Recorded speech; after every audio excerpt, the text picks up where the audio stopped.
어머니의 한 어머니의 믿음이 어떻게 기적을 불러왔는지 우리가 익히 잘 아는 내용이지만 다시 한번 잘 헤아려 보려고 합니다. 48페이지의 제20과 어머니의 기적이라는 제목이고요.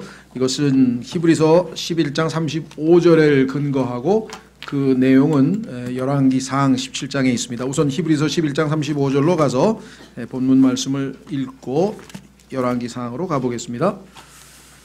예, 여기 혹시라도 책 아직도 없으신 분 있으시면 가져가셔도 됩니다.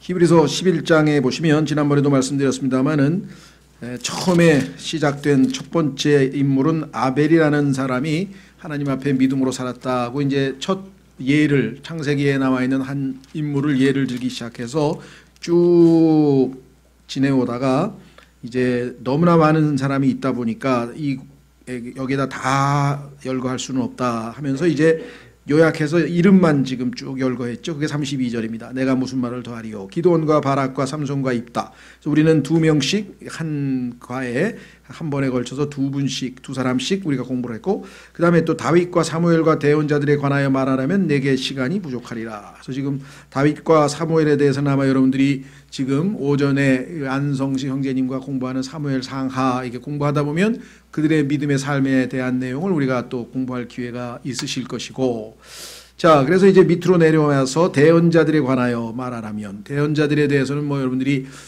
우리가 소위 말하면 큰 서신으로 뭐 이사야서라든가 에스겔서라든가 또 작은 것은 뭐 다니엘서, 스가랴서를 포함해서 이렇게 모든 대언서들을 다 공부는 못했지만 그래도 이 중요한 대언서들을 저희가 공부를 해서 그 홈페이지에 보면 여러분들이 찾아서 얼마든지 들을 수 있습니다.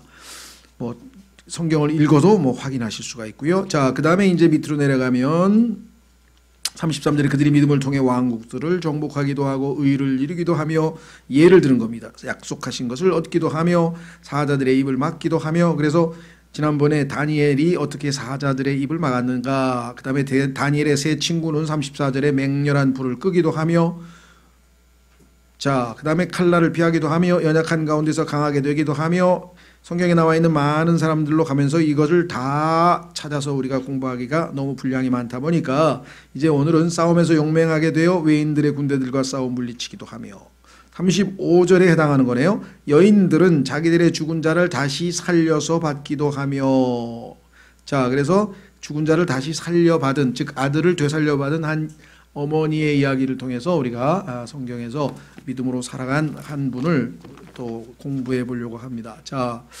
열왕기상이라고 하는 책 17장으로 가보겠습니다. 열왕기상 역사 기록이죠. 유대 이스라엘 백성들의 왕들의 역사 기록에 보면은 여러분들 아마 열왕기 사무엘 상하, 역대기 상하, 그다음에 열왕기 상하를 읽다 보면은 어떻게 역사가 비슷비슷한 내용이 왜 중복됐을까? 특히 역대기와 열왕기의 차이점은 열왕기는 인간의 관점에서 본 역사 기록입니다. 역대기는 중복되는 경우가 있는데 관점이 다르죠. 하나님의 관점에서 봤을 때 역대기는 하나님께서 그 사건을 해석하는 내용들이 들어가 있어요. 똑같은 사건을 그냥 사건 기록이냐, 그 사건을 하나님께서 어떻게 바라보고 계시냐. 그래서 역대기가 영적으로는 상당히 우리에게 그 도전이 되는, 또 교훈이 되는 내용이 많이 들어가 있는데요. 자, 열왕기상 17장으로 일단 가보겠습니다. 본문으로 어떤 일이 벌어졌는가.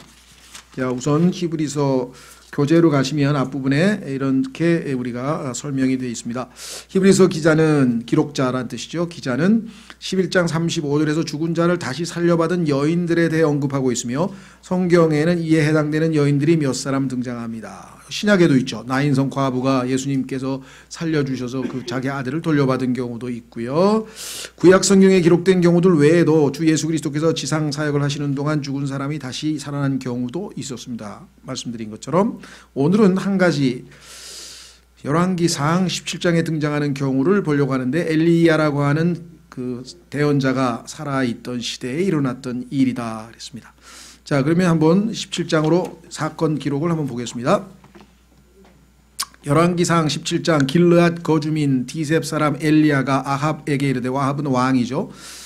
내가 가서 섬기는 주 이스라엘의 하나님께서 살아계심을 두고 맹세하노니. 참 자신을 소개할 때, 또 하나님을 소개할 때 아주 독특한 방식으로 소개했죠. 내가 지금 맹세하고자 하는 분은 주 하나님이신데, 주 이스라엘의 하나님인데, 나는 그분 앞에서 그분을 섬기는 자다. 내가 그분의 섬기는 자로서 서 있다. 이거 자기를 소개했습니다. 자, 내 말이 있지 아니하면, 내가 말하지 아니하면, 내 말이 있지 아니하면 이 몇 년 동안 이슬이나 비가 있지 아니하리라 하니라. 실제로 약 7년간 비가 없었는데요. 주의 말씀이 그에게 임하니라. 이르시되, 너는 여기를 떠나 동쪽으로 가서 요르단 앞 그릿 시냇가에 숨고 그 시내에서 물을 마시라. 내가 까마귀들에게 명령하여 거기서 너를 먹이게 하리라 하시니라. 하나님께서 내리신 명령을 수행하기 위해서 이제 행동으로 옮겼습니다. 그래서 뭐 이 엘리야의 믿음은 뭐 정말 우리가 뭐 성경에서 자주 접하니까 유명하고, 근데 오늘은 이제 그렇게 유명한 유명 인사가 아닌 한 어머니 얘기입니다. 이에 그가 가서 주의 말씀대로, 이게 믿음이죠. 주의 말씀대로 행하였으니 곧 그가 가서 요르단 앞 그릿 시냇가에 거하였더라. 까마귀들이 아침에 빵과 고기를 그에게 가져오고 저녁에 빵과 고기를 가져왔으며 그가 그 시내에서 물을 마셨는데. 그래. 아침 저녁에 두 번밖에 안 먹었네요. 이대로 하시면 살은 자동으로 빠질 것 같으네. 예, 우리나라에도 뭐 기인들이 있어서 뭐 해가 질 때 하루에 한 번밖에 안 잡수시는 분도 계시더라고요. 자, 7절 땅에 비가 내리지 아니하므로 얼마 뒤에 그 시내가 마르니라. 가뭄이 들었죠. 8절 주의 말씀이 엘리야에게 임하니라. 이르시되 너는 일어나 시돈에 속한 사르밧으로 가서 거기 거하라. 시돈이라고 하는 지역은 지금 레바논이라고 하는 곳에 있는 그 항구 도시인데요. 시돈에 속한 사르밧으로 가서 거기 거하라. 보라, 내가 그것의 과부 여인에게 명령하여 너를 돌보게 하였느니라 하시니라. 하나님께서는 이와 같이 지금 역사에, 여러분과 저의 삶에 보이지 않는 다양한 방식으로 다 개입하고 계시고 간섭하고 계시죠. 그것을 주님의 임재의 손길을 느끼는 사람과 느끼지 못하고 의식하지 못하고 사는 사람뿐이지만 실제로 모든 삶을 일일이 다 주관하고 계신다. 오죽하면 머리카락 하나까지 다 세신다고 하셨을까요? 참새 한 마리도 하나님의 허락 없이는 떨어질 수 없다고 했으니까 이 서양의 소위 말하면 학자들이 얘기하는 신, 하나님에 대한 개념하고는 거리가 멀죠. 우리가 일반적으로 하나님의 말씀을 믿는 구약 성경, 신약 성경에 등장하는 그 하나님과 일반적으로 사람들이 나는 무신론자는 아니다, 유신론자다, 나는 신이 있다고 믿는다, 그런 사람들이 더러 있죠, 우리 주변에. 그런데 그 하나님과 그들이 얘기하는 신과 성경의 하나님과는 사뭇 다릅니다. 그들은 우리가 소위 아는 미국의 건국 초기에 소위 말하면 그 유명 인사들이 있죠. 뭐 벤저민 프랭클린이라는 사람도 있고 조지 워싱턴이라는 사람도 있고, 이런 사람들은 이제 founding fathers, 즉 미국을 건국한 초기의 어떤 그 조상들이라 이렇게 얘기를 하는데, 그 사람들 중에는 사실은 거듭난 그리스도인이 아닌 사람들이 굉장히 많았어요. 토마스 제퍼슨도 그렇고. 근데 그 사람들은 다 무신론자는 또 아니에요. 그래서 이런 사람들을 이신론자라고 하는데, 한문으로 한자로 이신론자라고 하는데 영어로 이걸 deism이라고 합니다. D-E-I-S-M, deism인데 그냥 신이 계신다 이거죠. 유신론자지 우리가 아는 그 성경에 계시된 하나님을 믿는 건 아니에요. 그 사람들도 하나님이란 말을 자주 쓰는데, 문제는 지금 이 땅에 살고 있는 사람들이 하나님이라고 하는 말을 쓰는데 성경에 계시된 하나님이 아닌 경우가 허다하죠. 그런 경우에 해당되는 사람이에요. 그래서 그 사람들은 어떻게 믿고 있느냐 하면, 하나님은 우주 만물을 창조하신 걸 믿는다 이거죠. 그런데 그 하나님은 우리하고 너무나 다른 분이기 때문에, 거기까지도 맞아요. 성경에 보니까 하나님과 우리하고는 뭐 차원이 다르잖아요. 영원하시고 거룩하시고 무한하신 분이고 무한광대하신 분이고, 우리는 뭐 거기에 비교가 안 되니까. 그래서 여기에 이제 차이가 있어요. 그래서 하나님께서는 그냥 인간을 창조하시고 우주를 창조하시고 너희들끼리 놀아라. 나는 그냥 너희는 시시해서 너희들하고는 관심이 없으니까 따로, 그래서 그거를 다른 자, 소위 말하면 영어로는 the other, 다른 분, 인간하고는 다른 존재, 뭐 이런 이름을 붙여가지고 뭐 철학적 타자 뭐 이래서 어려운 이름을 붙여가지고 하나님이 신이 얼마나 위대하신 분인데 뭐 째째하게 인간에게 와가지고 너 왜 말 안 듣냐 하면서 뭐 그렇게 간섭하고 뭐 그런 분이 아니다. 이렇게 생각하는 그냥 초월적 존재에 대한 어떤 신관을 가지고 계세요. 그런데 여기 우리 성경에서 계신 하나님은요, 이 땅에 있는 인간의 삶의 모든 걸 다 주관하시고 관장하실 뿐만 아니라 머리카락도 세시고 참새 한 마리 떨어진 것도 다 하시고, 하나님께서는 인간에게 교제를 요청하신 분이고, 창조 목적이 뭐예요? 교제를 통해서 기쁨을 얻고자 창조했다고 성경에 나왔잖아요. 그러니까 성경에 계시된 하나님이 아닌 훨씬 자기들이 생각할 때는 훨씬 뭐 수준 높은 막 초월적 존재를 믿는 그런 신관을 갖고 계신 분들도 의외로 우리 주변에 많습니다. 아까 얘기했던 조지 워싱턴이나 뭐 토마스 제퍼슨이나 뭐 벤저민 프랭클린 이런 사람들이 크리스찬으로 알고 있는데 전혀 크리스찬이 아닌 이 사람들은 그냥 이신론자들일 뿐이에요. 그런 사람들이 많아요. 그래서 우리가 나도 신을 믿는다든가 뭐 하나님이 어쩌고 하는데 그 하나님이 구약 신약 성경에 계시된 하나님이냐 아니냐로 인해서 달라지는 것이죠. 그렇죠? 자, 그래서 여기 보시면 과부에게 맡겼다. 내가 너 먹이라고 과부에게 시켰다고까지 말씀을 하셨어요. 10절 이에 그가 일어나 사르밧으로 가서 도시의 문에 이를 때 보라 그 과부 여인이 거기서 나뭇가지를 주우므로 그가 그녀를 불러 이르되 원하건대 그릇에 물을 조금 가져다가 내게 마시게 하라. 성경에 보면 예수님도 사마리아 여인에게 물 좀 주라, 물 좀 달라는 얘기가 성경에 나오죠. 예. 그녀가 그것을 가지러 갈 때 그가 그녀를 불러 이르되 원하건대 내 손의 빵 한 조각을 내게로 가져오라 하니, 그러니까 또 빵도 가져오라 그랬어요. 그녀가 이르되 주 당신의 하나님께서 살아계심을 두고 맹세하옵나니. 이 대언자라는 걸 알았네요. 하나님하고 하나님을 섬기는 자라는 걸 알고 대언자란 말을 했네요. 당신의 하나님께서 살아두심을 계심을 두고 맹세하옵나니 내게는 납작한 빵이 없고 다만 통에 가루 한 움큼과 밀가루 얘기하는 거겠죠. 병에 기름이 조금 있을 뿐이니다. 보소서 내가 나뭇가지 2개를 줍고 안으로 들어가 나와 내 아들을 위해 그것을 차려서 우리가 먹고 죽으려 하나이다 하매. 이게 마지막 한 끼 남았습니다. 이제 왜 아무것도 양식이 없어. 이제 다 굶어 죽게 생겨서 이게 마지막 한 끼인데 이거 아들하고 나하고 먹고 이제 죽을 준비를 하려고 하는 상황입니다라고 상황을 설명을 했어요. 그랬더니 13절 엘리야가 그녀에게 이르되 두려워하지 말고 가서 네가 말한 대로 하려니와. 두려워하지 말고 그대로 해라. 그 대신 먼저 그것으로 나를 위해 작은 빵 하나를 만들어 내게로 가져오고 그 뒤에 너와 내 아들을 위해 만들라. 나에게 먼저 대접하라. 14절 주 이스라엘 하나님께서 이같이 말씀하시기를 주가 비를 땅 위에 내리는 날까지 가루통이 고갈되지 아니하고 기름병이 마르지 아니하리라 하시느니라 하니라. 네가 지금 거기 한 끼 먹을 것밖에 없다 그랬는데 걱정할 거 없다 이게. 왜? 하나님께서 말씀하셨는데 그 통에 밀가루가 안 떨어진다 이게. 비가 올 때까지는, 하나님께서 비가 오게 하실 때까지는. 그리고 기름병도 계속해서. 그러니까 하나님께서 그렇게 기적을 베푸신다고 약속을 했으니까 걱정하지 말고 가서 내 거부터 만들어 오고. 그러면 사실은 떨어질 것 같은데 안 떨어진다고 하셨잖아요. 그러니까 믿음을 지켜볼 수 있는 거죠. 확인해 볼 수 있는 좋은 기회죠. 만들어서 갖다 줘서 보니까 아직도 남아있다고.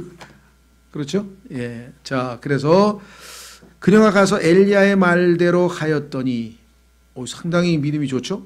예. 말도 안 되는 소리 하지 마시라고 그렇게 보통은 나와야 되는데 여기는 그대로 했어요. 그녀와 엘리야와 그녀의 집이 여러 날 먹었으나 하나님 말씀대로 그대로 이루어지고 있죠.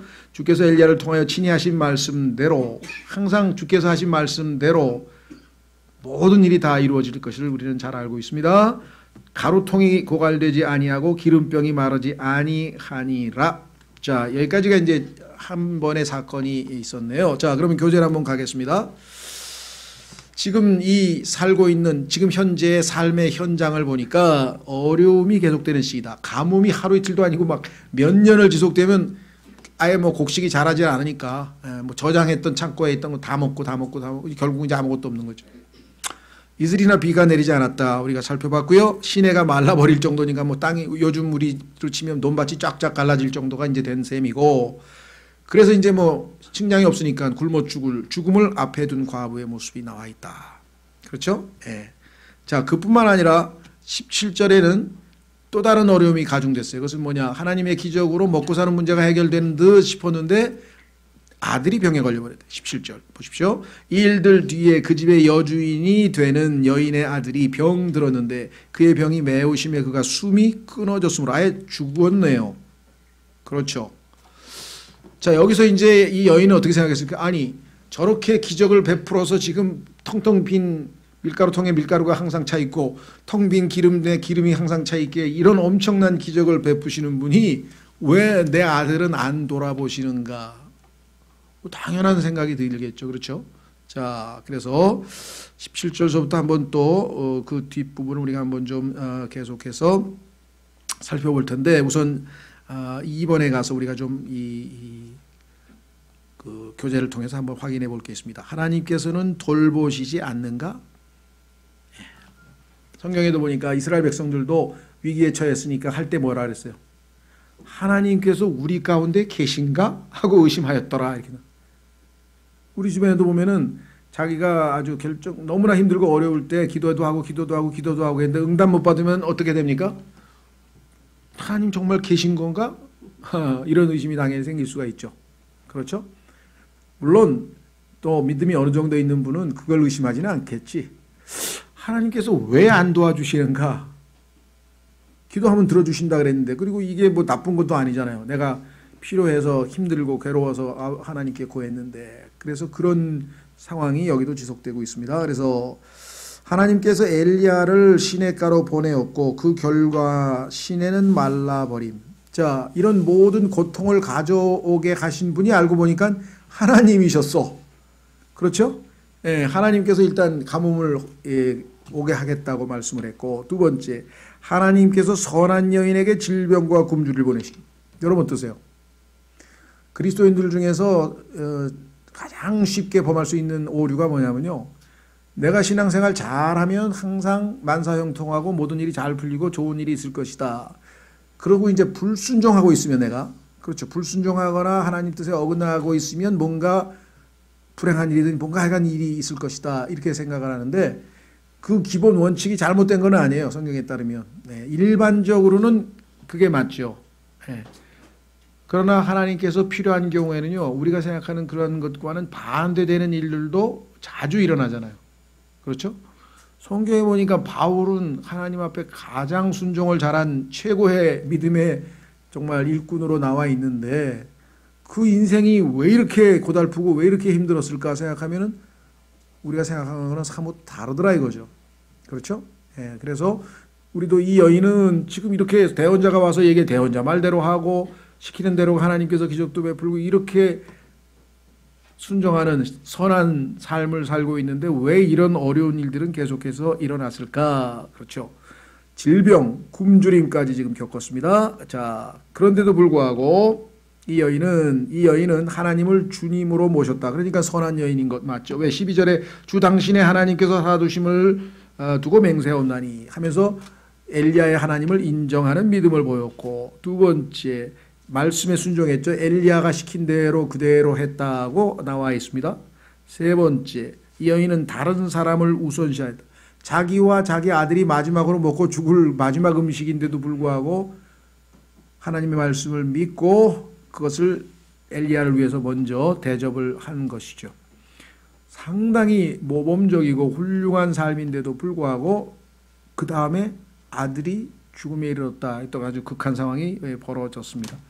자, 우리가 오해하고 있는 것 중에 하나는 하나님께서 악도 주관하신다. 성경에 보면 악을 창조하셨다는 표현이 나오는데요. 그걸 우리 성경에서는 재앙을 창조하셨다고 번역을 했는데 자, 하나님께서 죄를 짓거나 그 다음에 이 거짓된 일을 행하시거나 잘못을 저지르시거나 이건 없어요. 그런데 하나님께서 악을 창조도 하신다고 성경에 써 있어요. 이걸 좀 오해하시면 안 됩니다.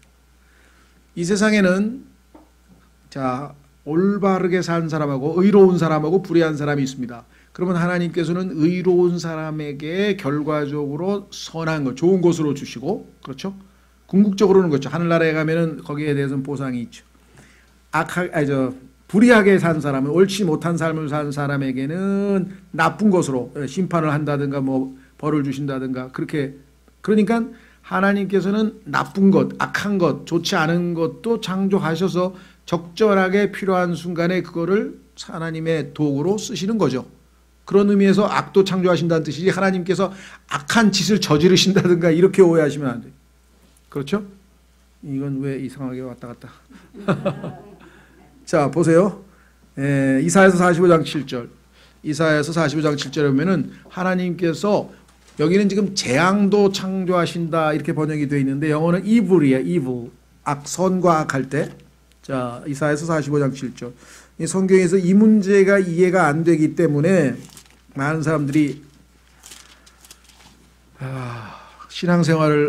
신앙에 접하는데 장애물이 되기도 합니다.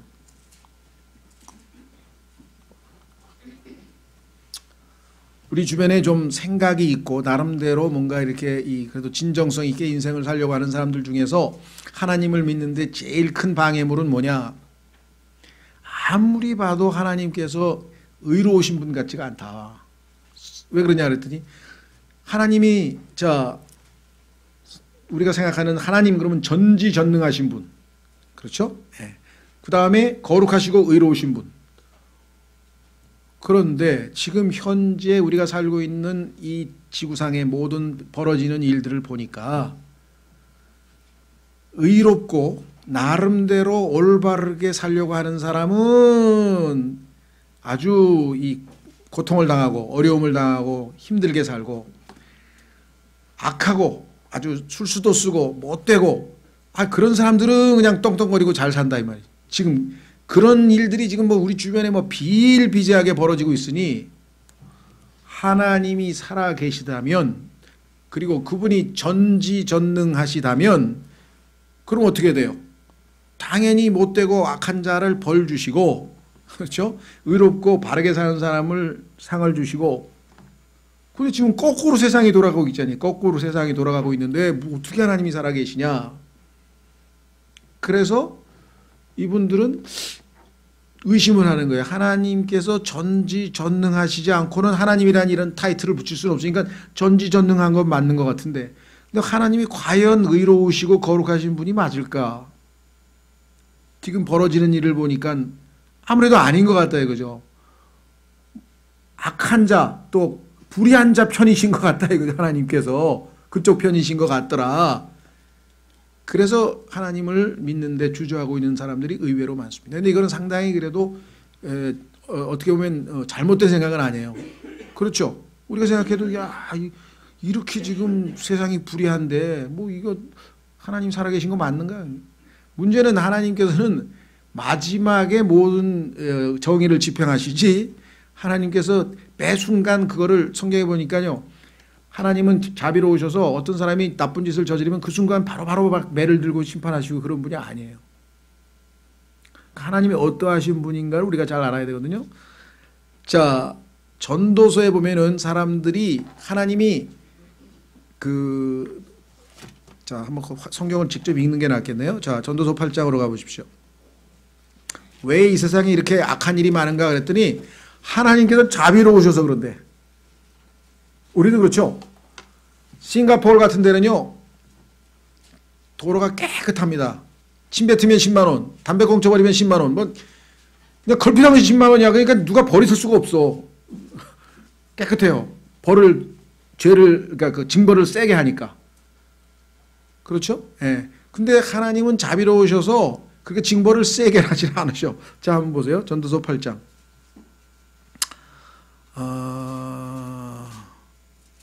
어디 있나요? 11절. 전도서 8장 11절에 보면은 이 세상에 악이 관영하는 그 원인 중에 하나가 설명되어 있어요. 그래서 뭐냐? 악한 일에 대한 판결이 신속히 집행되지 아니하므로 그런 까닭에 사람들의 아들들의 마음이 악을 행하려고 그들의 속에서 완전히 고정되었도다.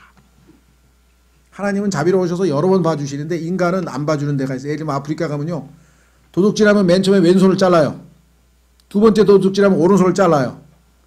그래도 도둑질하면 목을 쳐요. 도둑이 하나도 없어요. 이해가 되세요? 하나님께서 만약에 그렇게 하면 이 땅에 악이 없고 그러나 하나님은 그런 분이 아니셔.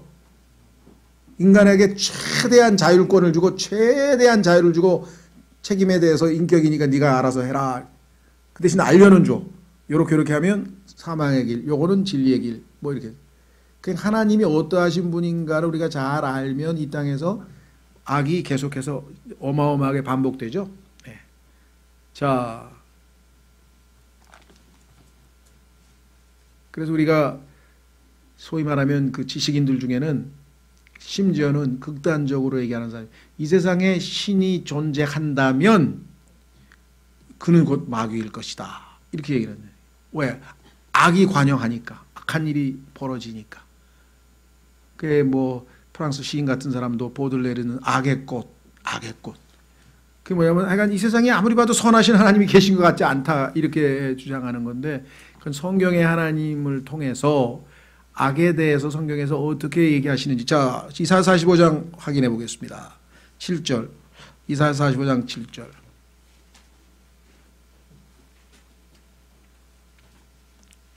나는 빛도 짓고, 빛도 하나님이 지으신 거예요. 창조하신 거고요. 어둠도 창조하며 평안도 만들고 재앙도 창조하는, 이 재앙이 이블인데요. 악한, 나쁜 거. 그렇죠? 예. 나 주가 이 모든 일을 행하느니라. 자, 오해하시면 안 됩니다. 뒤로 넘기시면은요. 50페이지 그 뒤에 넘기시면 거기에 주의 보완 설명이 하나 있어요. 그게 뭐냐? 선과 악과 불의와 의, 이걸 혼동하시면 안 돼요. 자, 여기 보시면 악은 죄가 아니라 죄의 결과입니다.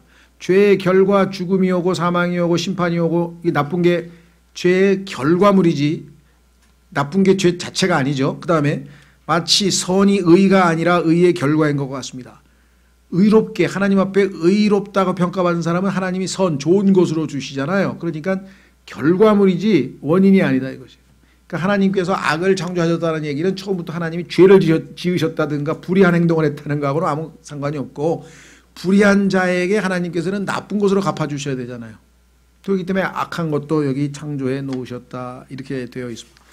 자, 그래서 하나님은 악도 주관하신다. 첫 번째는 악한 것을 창조하신다는 것. 두 번째 49페이지 맨 위로 가시면 심판자로서. 자, 하나님께서는 성경에 보니까 민족들을 심판하신 예가 엄청나게 많습니다. 그렇죠? 예, 이집트도 하나님께서 심판하셨고, 그 다음에 이스라엘 백성을 사용해서 가나안으로 들어가면서 가나안에 있었던 7민족들도 다 심판하셨고, 인류 역사상 하나님의 심판을 받은 민족들이 뭐 많이 있습니다. 자, 그 다음에 개개인도 심판하십니다. 사람들도 하나님의 심판의 대상자들입니다. 심판은 좋은 겁니까? 나쁜 겁니까? 나쁜 거죠. 그러니까 나쁜 것도 하나님은 주관하고 계신다. 그 얘기예요, 지금. 예, 그래서 필요한 경우 인간에게 하나님께서 가뭄도 주실 수 있고, 질병도 보내실 수 있고, 뭐, 지진도 보내실 수 있고, 하나님 하실 수 있다 이거죠. 필요하다면. 자, 세 번째로 가서 어린아이를 일으키심. 자, 어떻게 하나님이 살리셨는가? 어떻게 여기에 여인의 믿음이 개입했는가? 한번 보겠습니다. 다시 열왕기로 가겠습니다. 열왕기로 가면은 거기에 어떤 사건이 기록되어 있죠? 자, 한 문제가 해결됐습니다. 가뭄이라고 하는 문제를 하나님께서는 기적이라고 하는 방법을 통해서 정말 이 초자연적인 방식으로 잘 극복을 하게 만드셨는데, 열왕기상 죄송합니다. 상이죠. 열왕기상 17장 17절. 이 일들 뒤에 그 집의 여주인 되는 여인의 아들이 병들었는데 그의 병이 매우 심해 그가 숨이 끊어졌으므로 그녀가 엘리야에게 이르되 오 하나님의 사람이여. 오 하나님의 사람이여. 그럼 여러분 생각 어떻게 되는가? 오 하나님의 사람이구나. 여러분도 하나님의 사람이라고 성경에 써있는데 너무 놀라지 마시고 나하고 같은 사람이네. 확인해 보겠습니다. 여러분들도 하나님의 사람이라고 성경에 써있어요. 구원받은 사람은 하나님의 사람이라고 디모데후서 3장 디모데후서 3장 성경의 기록 목적을 기록해 놓았죠. 3장 16절 하나님께서 왜 성경을 쓰셨는가 여기 보니까 5가지가 나오는데 하여간 15절은 구원, 16절은 모든 성경 기록은 하나님의 영감으로 주신 것으로 교리와 책망과 바로잡음과 의로 교육하기에 유익하니 이것은 하나님의 사람이 여러분과 제가 마귀의 사람에게서 그렇죠? 마귀의 사람에서 신분이 바뀌어서 하나님의 사람으로 바뀌었어요. 그러니까 정말 우리가 어마어마한 참 신분의 변화를 겪은 거죠. 완전하게 되어 모든 선한 일에 철저히 갖추어지게 하려 함이라. 에베소서 2장 10절에 보면 하나님께서 여러분과 저를 재창조, 즉 구원해서 옛 창조 말고 옛날 아담으로부터 태어나게 해서 인간으로 태어나게 한 그 옛 창조 말고 예수님을 믿고 거듭나서 새로운 창조, 새로운 창조물이 돼서 하나님의 아들로 변모되었는데 그 목적은 하나님이 정해놓으신 선한 일들을 우리가 하게 하려 함이라. 이렇게 성경에 써 있잖아요. 그렇죠? 그런데 그 선한 일들을 어떻게 할 수 있는가? 그 선한 일들을 할 수 있도록 우리를 철저히 준비시키셔야 되는데 그것이 뭘 통해서? 하나님의 말씀을 통해서 하시겠다. 여기 써 있죠. 17절에 이것은 하나님의 사람이 완전하게 되어 모든 선한 일에 철저히 갖추어지게 하려 함이라. 그러니까 하나님께서 여러분을 구원하신 목적이 성취돼서 여러분이 선한 일을 하시려면 하나님의 말씀으로 철저히 잘 준비해서 준비되지 않고 어떻게 하나님께서 여러분과 저를 통해서 선한 일을 하실 수가 있으시겠어요?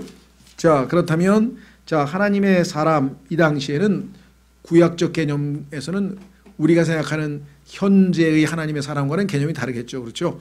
하나님이 사용하시는 하나님의 대언자라서 훨씬 더 무게가 더 있겠죠. 자, 어쨌거나 여기 보면은 뭐라고 얘기했느냐? 하나님의 사람이여 내가 당신과 무슨 상관이 있나이까? 당신이 내 죄를 생각나게 하며 또 내 아들을 죽게 하려고 내게 오셨나이까 하며 하나님의 사람이 거룩하고 의로운 삶을 보니까 자기의 삶을 바라보니까 자기는 뭐예요? 하나님 앞에 너무나 합당치 않게 살고 있으니까 내 죄를 생각나게 하기 위해서 오셨습니까? 그렇죠? 성경에 보니까 우리 그리스도인들도요 생명의 향기 또는 뭐예요? 사망의 향기 냄새를 풍기고 다닌다는 거예요. 그래가지고 우리가 가면요 어떤 사람은 죄가 생각이 나. 저 형제는 정말 올바르게 신앙생활 하는데 하면서 여기처럼 그렇게 반응하는 사람이 있고 또 반대로 우리를 통해서 생명의 향기를 느끼면서 소생해서 힘을 얻고 그런 사람도 있고 하여간 우리는 어떤 방법으로든지 우리 주변에 있는 사람들에게 영향을 끼치게 되는데 그게 때로는 사망의 향기로 때로는 생명의 향기로 자 여기서는 지금 뭐라고 얘기했는가 하니 당신이 때문에 내 죄가 생각이 났고 죄 싹슨 사망이어서 하나님이 내 아들을 죽이신 겁니다.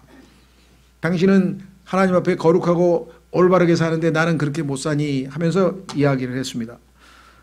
그가 그녀에게 이르되 내 아들을 내게 달라 하여 그를 그녀의 품에서 취해 안고 자기가 거하던 다락방에 올라가 자기 침상에 누이고는 자 지난번 도움을 입었던 여인인데 자기 때문에 자기 아들이 죽었다 이렇게 하니까 아마 정말 여긴 뭐 중간에 무슨 일이 있었는지 모르지만 하나님께 기도를 했는지 아이를 데리고 자기 방으로 올라갔어요. 그리고 20절 주께 부르짖어 이르되 오 주 내 하나님이여 내 하나님입니다. personal 내 하나님. 자 우리는요 이 우리 문화의 특성상 뭐 우리란 말을 너무 자주 써요. 그렇죠? 예. 우리 집까지는 괜찮아. 예. 우리 차도 괜찮아. 예. 우리 마누라 그러면 복수가 어떻게 거기 복수가 붙어요? 우리 남편 그럼 뭐 몇 명이 소유하고 있는 거야? 예. 이걸 뭐 우스갯소리지만 문화적 차이겠죠. 그렇죠? 우리란 말에서 그 사람들은 성경에 보면요. 하늘에 계신 우리 아버지 우리 그렇게 하고 이제 이 주기도문 뭐 얘기하는데 그건 이스라엘 백성이 하는 기도예요. 왜 이스라엘 백성은 민족 전체가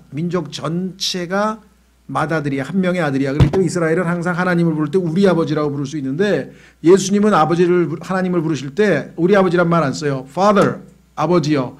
Holy Father, 거룩하신 아버지요. My Father. 그러니까 여러분들도 여기처럼 이 엘리야처럼 내 아버지요 하고 해야지 우리 아버지, 우리 아버지.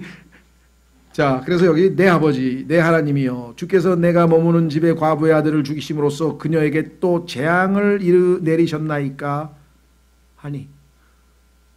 어떻게 내가 신세 지고 있는 집에 이렇게 이런 일이 일어나면 나는 어떻게 하란 말입니까? 하고 그 아이 위에 자기 몸을 3번 펴서 엎드리고 주께 부르짖어 이르되 내 오 주 하나님이여 원하건대 이 아이의 혼이 다시 아이에게 들어가게 하옵소서 하니.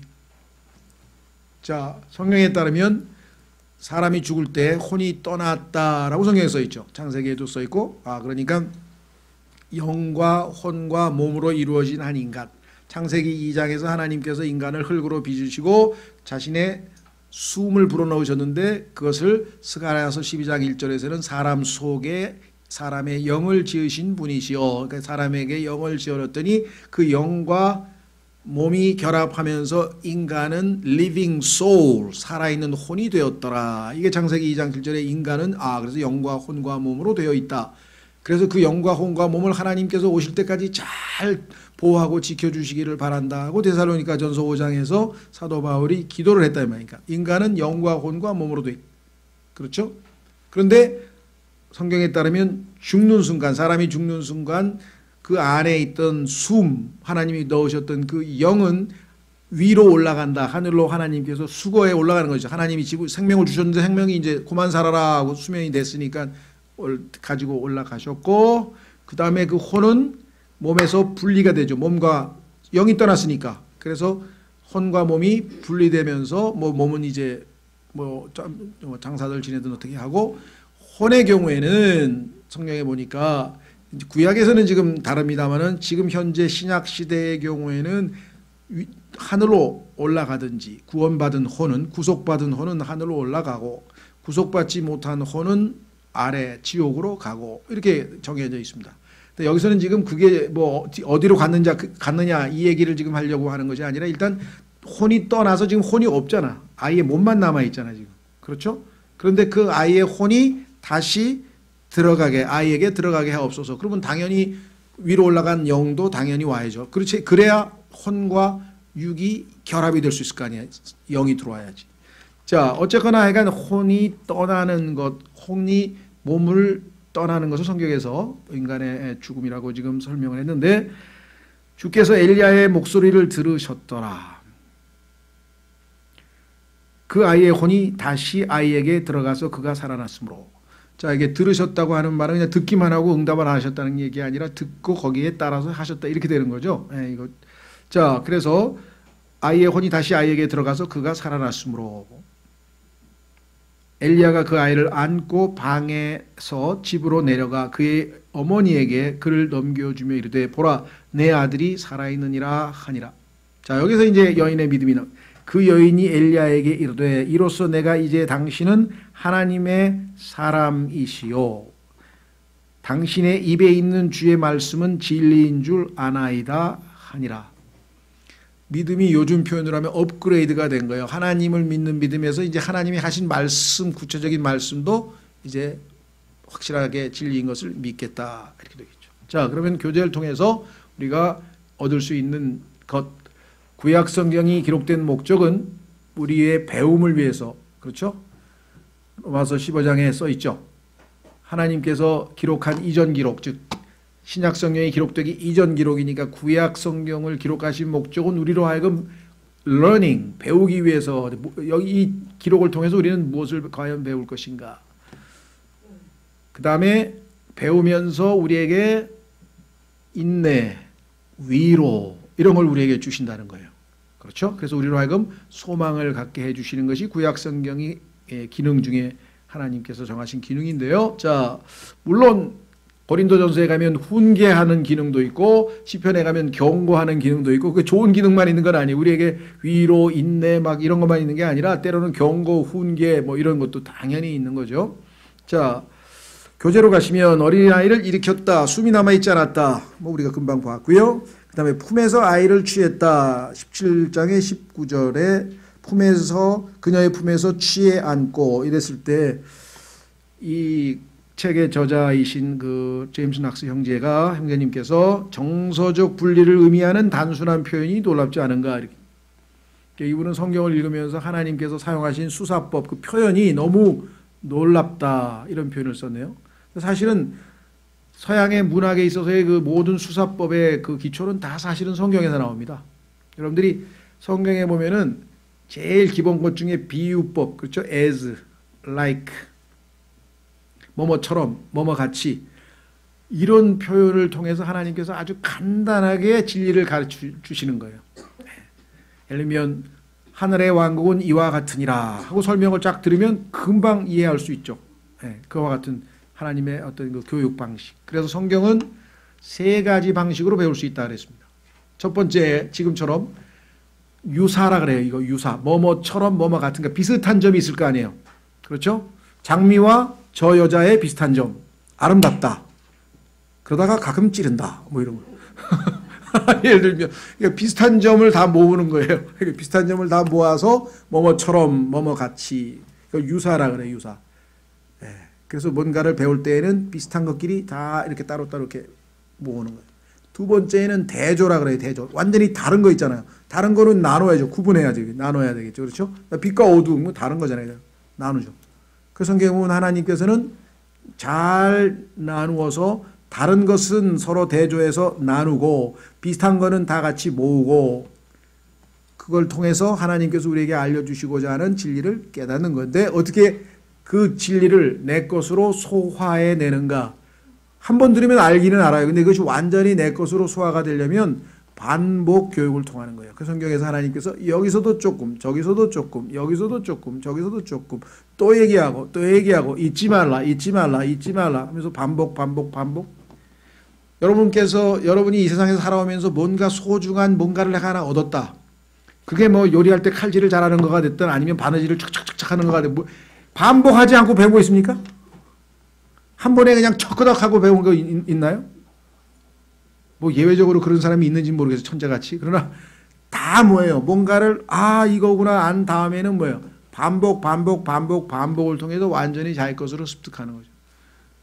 성경도 그렇게 배우라고 했어요. 하나님께서 rightly dividing 잘 나누라. 하늘의 왕국, 하나님의 왕국, 하나는 물질적 왕국, 하나는 영적인 왕국. 이게 다른 거구나.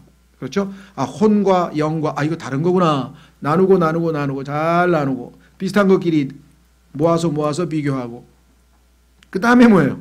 반복해서 자 그래서 교재로 돌아오시면 참 아름다운 표현이다 그랬네요. 정서적 분리 품에서 아이를 취했다. 세 번째 데리고 올라갔다. 신기하죠?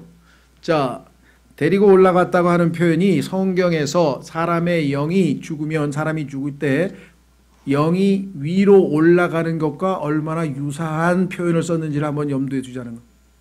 사람의 영은 죽으면 위로 올라가고 짐승의 영은 죽으면 어떻게 됩니까? 밑으로 내려가죠. 자, 만약에 누굽니까? 유명한 다윈이라고 하는 그 사람이 성경에 나와 있는 인간과 짐승의 근본적 차이점을 알았더라면 아마 본인은 어쨌는지 모르지만 본인 주변에 있는 사람들까지라도 진화론을 주장했을 때 그렇죠? 당연히 그걸 거부했을 거고 있을 수가 없는 얘기죠. 그런데 역사적인 전기에 따르면 다윈은 신학을 공부하려고 했었던 사람으로 알려져 있어요. 근데 자신이 이제 좋아했던 소위 말하면 이 식물학을 하면서 이 동물학을 하면서 하여간 자연 연구를 통해서 이거 인간과 짐승이 많이 유사하다는 거죠. 신체적으로 봤을 때. 그렇죠? 소위 말하는 사람에게도 호흡기, 짐승에도 호흡기, 순환기, 소화기, 신경기, 뭐 뇌, 거의 이렇게 비슷하지? 그 유사점을 발견을 했는데 그러다 보니까 혹시 이 짐승에서 인간으로 뭔가 진화된 것 그렇게 추정을 하면 이거는 오버한 거죠. 그렇죠? 자, 인간과 짐승의 유사점을 발견한 것은요. 상식이에요. 누구나 다 발견할 수 있어요. 그렇죠? 성경에 솔로몬이 여기다 써놨어. 하나님께서 인간과 짐승이 비슷하다는 것을 보여주기 위해서 똑같은 재료로 썼어. 인간도 짐승도 다 흙으로 만들었잖아요. 그럼 재료가 똑같은데 뭐. 자, 한번 보겠습니다. 전도서 3장. 전도서 3장으로 가면은 기록하기를 18절 전도서 3장 18절 내가 내 마음속으로 솔로몬이죠. 솔로몬이 내가 내 마음속으로 사람들의 아들들의 상태에 대하여 이르기를 사람에 대해서 이거를 이제 조금 어려운 용어를 그럴싸하게 써가지고 이제 소위 말하면 이 학자들이 얘기한 거 보면은요 이게 소위 말하면 인간론이에요. 인간론, 인간학. 그래가지고 인간이 어떤 존재냐 그러면 아리스토텔레스가 그런데 인간은 사회적 동물이고 정치적 동물이라고 혼자 살 수 없다 그랬습니다. 근데 지금 혼자 사는 사람이 엄청 많더라. 562만 명이 혼자 산다 그지. 혼자 밥 먹고 혼자 술 먹고 막 전부 다 혼자. 그다음에 누가 그러는데 인간은 생각하는 갈대라 그랬습니다. 밤낮 이런 얘기 저런 얘기 나오죠. 성경에서 하나님은 인간에 대해서 뭐라 그러나 보세요. 자, 하나님께서 그들을 인간을 드러내셔서 사람들에게 다 보여줘. 뭘 보여주냐? 이것은 자기들이 짐승임을 그들이 보게 하려 하심이라 하였노라. 짐승, 인간과 짐승의 육체로 보자면 인간과 짐승이 똑같아요. 그리고 욕심. 자, 짐승은요 구성하고 있는 세 가지 요소가 있어요. 첫째는 뭐냐면 짐승은 생명을 유지하려고 있는 본성이 있어. self preservation이라고 해요. 보존. 안 죽으려 그래. 죽음의 위험에서는 자동차고 막 도망가고요.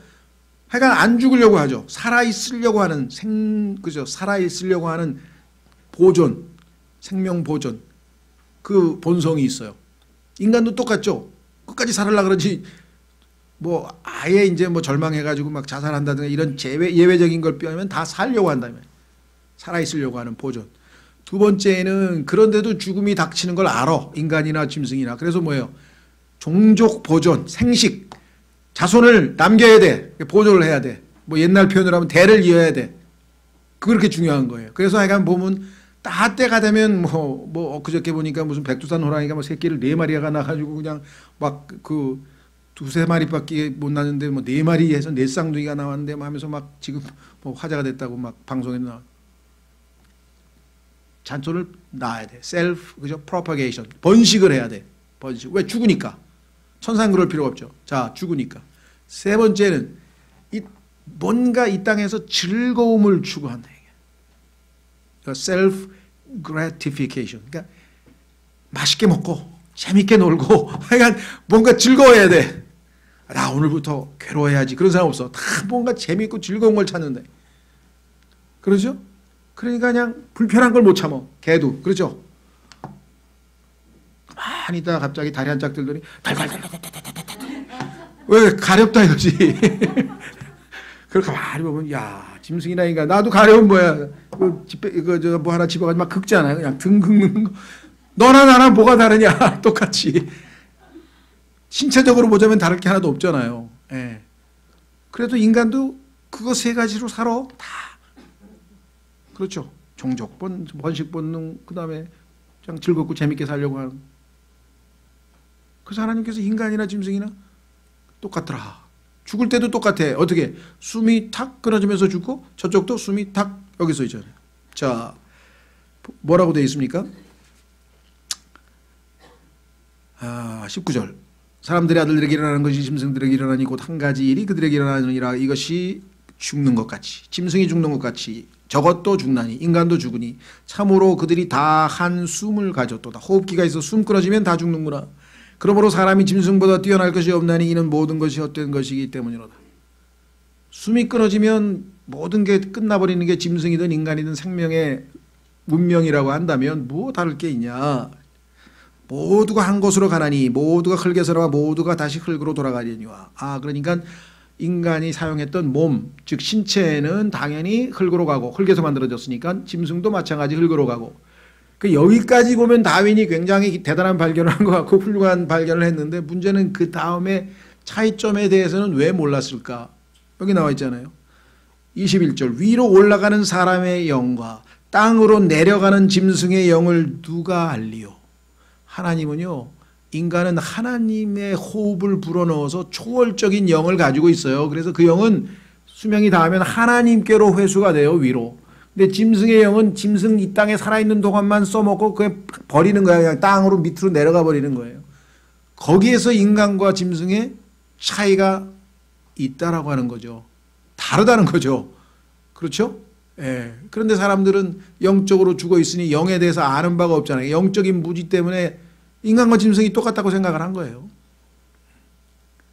그렇죠? 예. 그래서 지금 뭐 생물학자들이 연구하는 거 보면 막 인간을 거의 짐승 수준으로 놓고 막 별 실험을 다 하고 다 합니다, 지금. 자, 그래서 인간의 영은 위로 올라갑니다. 초월적인 영이고 하나님께서 주신 호흡이니까. 그 다음에 짐승의 영은 밑으로 내려간다라고 성경에 분명하게 기록되어져 있습니다. 자, 다시 돌아오시면 그래서 이 위로 올라간다는 표현을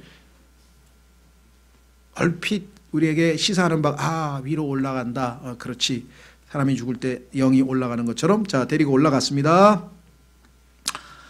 D번에 열렬한 기도. 이건 뭐 정말 대언자가 성경에도 나오죠. 열렬한 기도. 의인의 열렬한 기도는 치유의 능력을 가져온다라고 성경에 야고보서에도 나와 있죠. 자, 그 다음에 회복된 생명 응답받았습니다. 그래서 생명을 되돌려 받았습니다. 자, 이것이 이제 믿음의 결과였죠. 자, 여인이 그녀의 죽은 자를 살려받게 됨.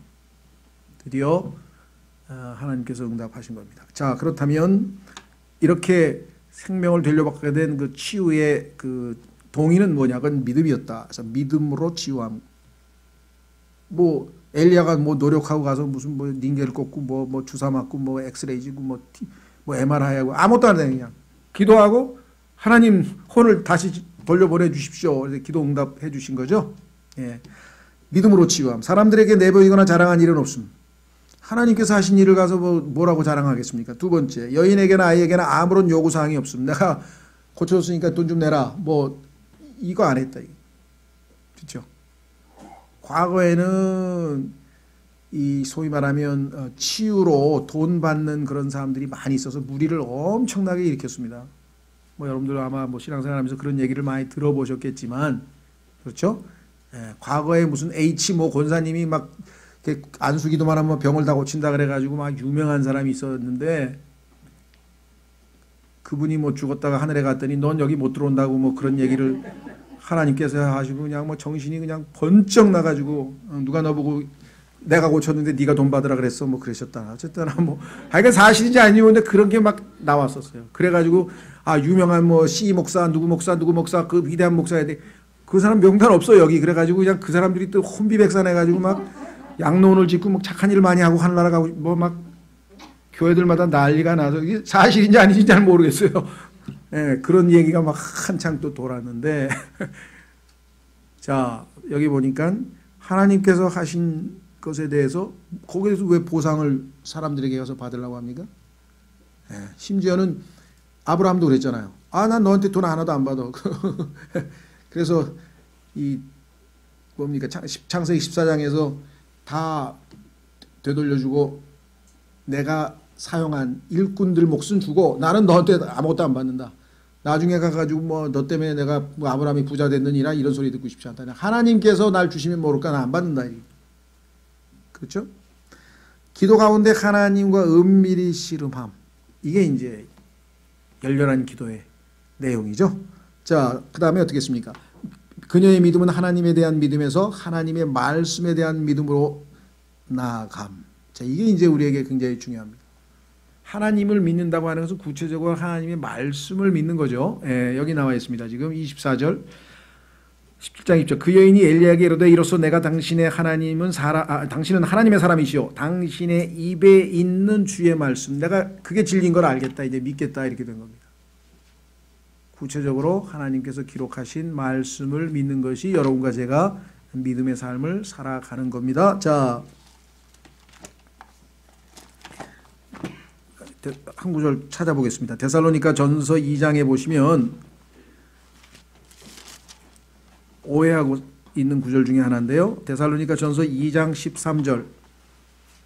데살로니가 전서 2장 13절.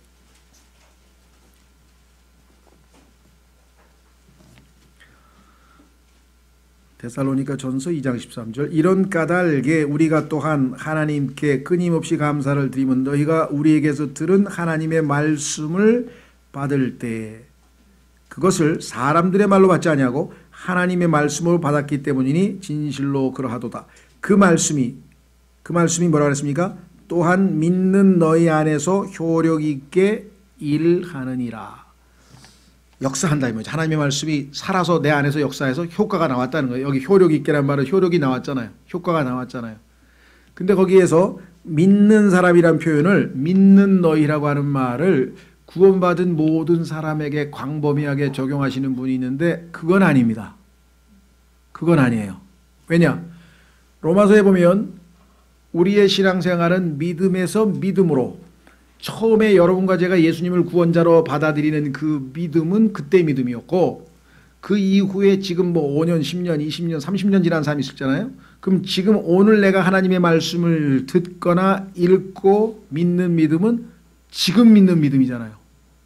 그 믿음이 내 안에서 있는 경우, 즉 내가 믿음을 지금 이 순간에 행사할 경우에 지금 들은 이 말씀이 내 삶에 효력 있게 역사가 돼서 결과가 나온다는 소리지, 예수님 믿은 사람들에게는 모든 게 다 자동적으로 효과가 나타나느냐, 그건 아니라.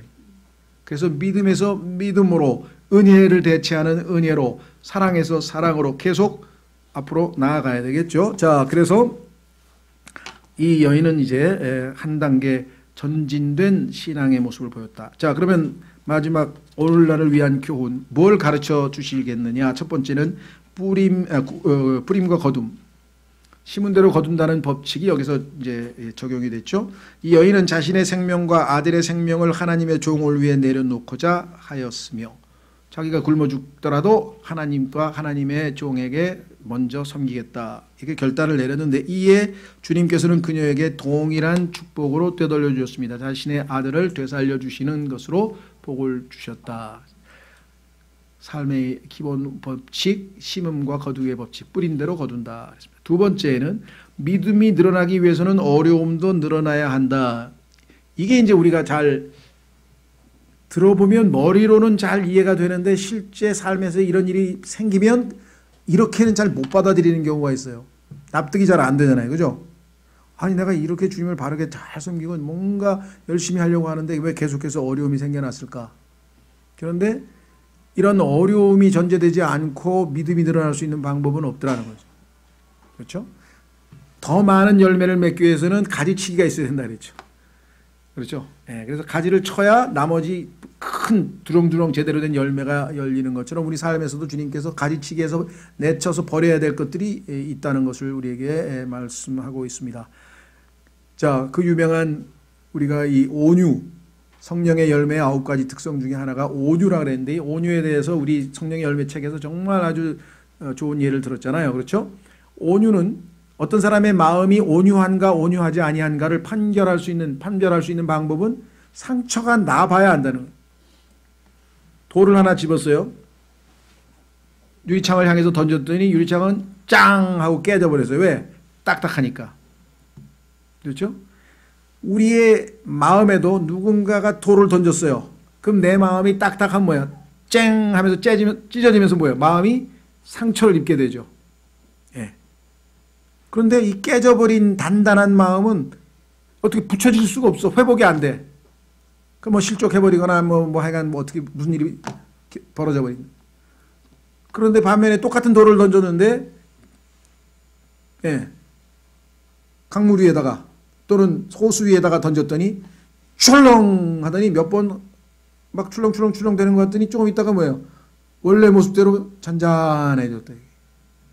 아, 우리의 마음이 만약에 누군가가 던진 돌에 의해서 상처를 받더라도 하나님의 성령의 열매로, 그렇죠? 있다면, 우리 삶의 열매가 있다면 그것이 온유한 마음으로 빨리 회복이 되어진다는 거죠. 그런데 상처를 입지 않고서야 내 마음의 상태가 온유한 상태인지 안 온유한 상태인지를 어떻게 알겠냐는 거예요. 그렇죠. 그래서 필요한 경우 하나님께서 우리 삶에 때로는 그렇게 상처 입는 상황을 허락해 주시는 거예요. 그때 내 마음의 상태를 하나님 앞에서 확인하고 배울 수 있는 거죠. 그래서 어려움이 늘어나야 되는 거예요. 이로써 내가 아나이다. 이제야 알겠습니다. 내 아들이 죽었는데 당신이 기도해서 당신 말씀대로 하나님이 응답하신 걸 보니까 그 죽음이라고 하는 엄청난 힘든 일을 겪고 나서야 내가 이제 당신 말씀들이 진리인 걸 알겠다. 배고픔의 시련과 통 속의 가루가 그녀를 확신시키지 못한 것은 약한 고난 가지고는 확신이 안 생겼는데 센 고난이 오니까 뭐예요? 아들의 죽음이 그녀를 확신시켰다. 그래서 하나님께서 여러분과 제가 영적으로 성장할수록 조금씩 더 강도가 높은 고난을 허락하실 수가 있는 것이죠. 그렇죠. 고난에 보면은 제일 인간에게 힘든 것은 두 가지입니다. 질병과 가난이에요. 이 질병과 가난이라고 하는 고난이 우리에게 닥치게 되면 뭐 상당히 힘들죠. 그러나 그것을 조금씩 주님 안에서 극복해 나가면 마지막으로 하나 남아있는 게 뭐냐 어디? 사람이라고 하는 막대기가 기다리고 있어요. 이 마지막에. 내 주변에 있는 사람이라고 하는 막대기가 나를 힘들게 할 때 그거를 이겨내고 승리하면 정말 이제 성숙한 사람으로 할 수 있는 것이죠. 그래서 성경에 보면 제일 징계의 마지막 단계는 사람이라고 하는 막대기다. 다 참는데 가난해도 참고 배고파도 참고 아파도 참고 하나님 앞에 기도하고 다 참는데 누군가가 내 마음을 막 뒤집어 놓으면 뭐 어떻게 됩니까? 막 억울해서 못 참고 막 열받아서 못 참고 그러니까 사람으로부터 받은 거를 못 참으면 아직은 더 필요한 거죠. 자, 그 다음에 그리스도와 신자의 모습, 우리의 생명을 매일 지탱시켜 주시는 분께서는 다름 아니 이 죽은 아이를 살리실 수 있는 권능을 지니신 분입니다. 걱정할 게 없어요. 최후의 보루가 뭡니까? To die is gain. 마지막에 죽는 거야. 그런데 그게 나에게는 이익이야. 그렇죠. 그럼 뭐 걱정할 게 없죠. 하나님께서 아이의 생명도 주실 수 있는 분이라면. 자, 그래서 우리는 이 여인을 통해서 우리의 믿음의 또 한 단계 참 업그레이드 되는 그런 신앙. 이 여인이 가뭄으로 인해서 이렇게 힘들 때는 아직 쟁취 못한 그 믿음의 수준이 죽음이라고 하는 더 극한 상황에서는 하나님의 인격뿐만 아니라 그분이 하신 말씀 하나하나도 이제 진리로 받아들이는 믿음이 생겼다. 여러분과 저도 계속해서 믿음에서 믿음으로 from faith to faith입니다. 멈추는 게 아니에요. 계속 믿음에서 믿음에 이르느니라. 그것이 우리가 의인은 믿음으로 살리라 할 때의 믿음이다. 다 같이 일어나셔서 찬송가 786장으로 찬송하시고 마침 기도하겠습니다. 광고 말씀드리겠습니다. 아까 말씀드린 것처럼 여러분 도우심으로 책은 8층에 있는 것을